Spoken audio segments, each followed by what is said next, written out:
As the Triad's only dentist accredited by the American Academy of Cosmetic Dentistry, I can say with confidence that the vast majority of people who think they need cosmetic dentistry will likely need less work than they think. Most of the time, aesthetic treatments are focused on a specific issue, not necessarily the whole mouth.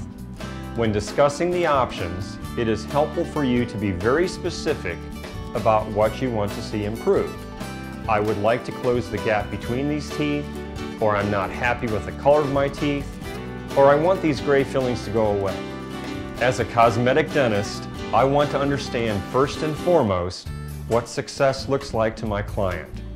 When I know what the client values, our team can create a plan to make that client smile like never before.